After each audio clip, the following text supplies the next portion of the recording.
Hello बच्चों, let's read the question. The question says which of the following correct order of dipole moment. तो हमको यहाँ पे चार कंपाउंड दे रखे हैं CO2, NH3, HF, H2O. इन चारों के लिए कोई दूसरा चौथा कंपाउंड नहीं है. ठीक है, तो हमको बताना कि ABCD में से कौन सा इसके सही आंसर होगा. इस क्वेश्चन को सॉल्व करने से पहले अपन चेक करते हैं इस क्वेश्चन का की कॉन्सेप्ट.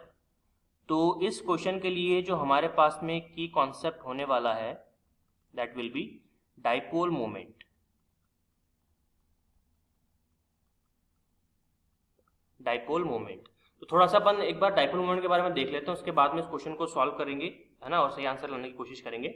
सबसे पहली बात, जब भी अपन बात करें डाइपोल मोमेंट की तो हमको मालूम होना चाहिए कि डाइपोल मोमेंट होता क्या है और क्यों हम इसकी मॉलिक्यूल के लिए डिफाइन करते हैं. तो अगर डाइपोल मोमेंट के सिंपल से मैं आपको डेफिनेशन बताऊं तो ये होता है, it is the product of electric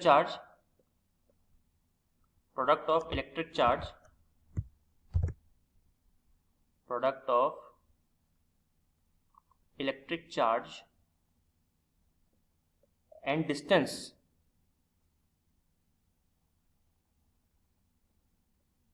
and distance between the positive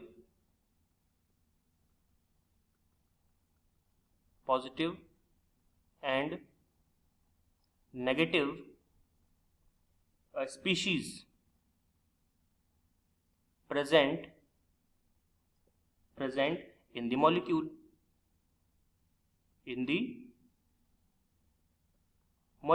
ठीक है, तो ये तो की डेफिनेशन.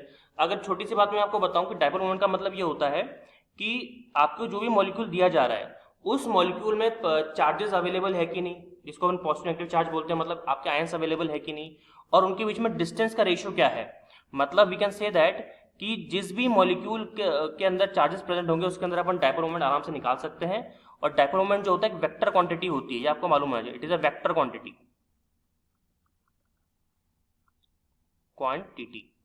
और दूसरी बात जो इसके अंदर आपको ध्यान रखनी है वो ये है कि डाइपोल मोमेंट जो आपका डाइपोल मोमेंट होगा वो ऑलवेज डायरेक्टली प्रोपोर्शनल होगा किसके, इलेक्ट्रोनेगेटिविटी एटम के, इलेक्ट्रोनेगेटिव एलिमेंट के. जैसे कि फ्लोरीन हो गया, ऑक्सीजन हो गया, नाइट्रोजन हो गया, ये सब क्या है आपके इलेक्ट्रोनेगेटिव एलिमेंट है. तो जितना इलेक्ट्रोनेगेटिविटी बढ़ती है किसी भी आपके एलिमेंट की, किसी भी एटम की, किसी भी स्पीशीज की, तो डाइपोल मोमेंट अपने आप बढ़ जाता है. एक सेकंड, इसको अपन पूरा रब कर देते हैं. ये यहाँ पे इश्यू क्रिएट कर रहा है, इसको अपन रब करते हैं तो ये हो जाएगा आपका नहीं, इसको मैं ले लेता हूँ एलिमेंट, नेगेटिव एलिमेंट. ठीक है, तो डायरेक्टली प्रोपोर्शनल इसके होता है, राइट. और अगर मान लीजिए अगर आपके पास में कोई भी मॉलिक्यूल जो लीनियर है, तो for linear molecules dipole moment जो होगा हमेशा कैसा होगा, जीरो. मतलब डाइपोल मोमेंट का जो सिंबल होता है उसको अपन म्यू से लिखते हैं इस तरह से. तो for linear molecules mu are always zero. तो this should be remembered from your side.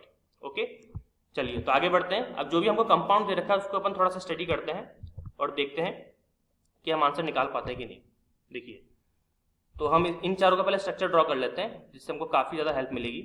देखिए, स्ट्रक्चर अगर हम ड्रॉ करें CO2 का, तो CO2 कुछ इस तरह का होता है. ये CO2 है, आप देख सकते हो. ऑक्सीजन मोस्ट इलेक्ट्रोनेगेटिव है, नो डाउट. तो वेक्टर क्वांटिटी होने की वजह से सारा का सारा इलेक्ट्रॉन क्लाउड अपनी तरफ शिफ्ट कर सकते हैं, इसमें इधर की तरफ. तो जो डिस्टेंस वो इक्वल है, इलेक्ट्रॉन की शिफ्टिंग इक्वल है, तो आप कह सकते हो कि म्यू का क्या हो जाएगा, जीरो हो जाएगा. और एक्सपेरिमेंटली प्रूवन भी है कि इसका म्यू जीरो होता है. फिर हमारे पास में क्या है, हमारे पास में है आपका, एक सेकेंड, NH3 है. ठीक है, तो NH3 की बात करते हैं. तो NH3 दिखने में कुछ इस तरह से होता है. आपको पता है पिरामिडल इसकी जो है वो शेप होती है, ज्योमेट्री आप कह सकते हो पिरामिडल. और यहाँ पर आप देख सकते हो कि नाइट्रोजन जो है वो हाइड्रोजन से ज़्यादा इलेक्ट्रोनेगेटिव है, तो सारा का सारा इलेक्ट्रॉन क्लाउड किसकी तरफ शिफ्ट हो जाएगा, नाइट्रोजन की तरफ. मतलब जो आपकी इलेक्ट्रॉन की शिफ्टिंग है, जो डाइपोल है, वो एक ही डायरेक्शन में मूव कर रही है due to the highest electronegativity of nitrogen. और अगर मैं आपको एक्सपेरिमेंटल डेटा बताऊं तो एक्सपेरिमेंटल डेटा के हिसाब से जो NH3 होता है इसका डाइपोल मोमेंट यानी इसका जो म्यू होता है वो कितना होता है, अप्रोक्सीमेटली 1.46 डी मतलब आपका इसकी यूनिट होती है डिबाय, दैट इज 1.46 डी। इसका 0 हो गया, 0 डी। फिर इसके बाद में क्या हमारे पास में H2 है। H2 का देखिए, H2 आपका जो बेंट शेप होती है इस तरह से, यहाँ पे 2 लोन पेयर होते हैं, आपको पता ही है, ठीक है। तो यहाँ पे अगर आप चेक करेंगे तो ऑक्सीजन आपका यहाँ पे क्या है, हाइड्रोजन से ज्यादा इलेक्ट्रोनेगेटिव है, राइट। और एक्सपेरिमेंटली कहा गया है कि यहाँ पर जो म्यू होता है H2O का वो होता है अप्रोक्सीमेटली कितना, वो आपका अप्रोक्सीमेटली होता है 1.64 के अप्रोक्स होता है, जहाँ तक मुझे याद है। इसका जो है वो 1 आप चेक कर लीजिएगा खुद से भी, सॉरी 1.84 के आसपास होता है, इसका 1.84 डी के आसपास होता है, ठीक है, ये बिल्कुल सही है। और अगला जो हमारे पास में HF में अगर आप देखेंगे तो फ्लोरीन मोस्ट इलेक्ट्रोनेगेटिव, ठीक है, सारे इलेक्ट्रॉन क्लाउड फ्लोरीन की तरफ है। और इसका जब म्यू की स्टडी की गई कि इसका म्यू कितना होता है बताइए, तो कहा गया कि इसका म्यू जो होता है 1.94 डी के आसपास होता है, 94 डी। तो आपको साफ साफ दिख रहा है यहाँ पे एक्सपेरिमेंटल डेटा से हमने प्रूव भी कर दिया स्ट्रक्चर बना के कि किसका डाइपोल मोमेंट सबसे हाईएस्ट है। ऑब्वियसली बात है फ्लोरीन का, उससे कम किसका होगा, ऑक्सीजन का, उससे कम नाइट्रोजन का, सबसे कम यहाँ पे CO मॉलिक्यूल का, क्योंकि ये कैसा मॉलिक्यूल है, ये आपका एक लीनियर मॉलिक्यूल है।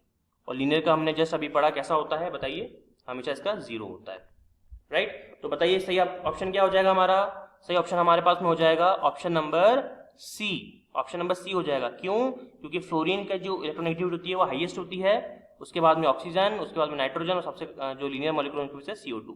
तो option C will be your right answer. Hope you understood it well, all the very best.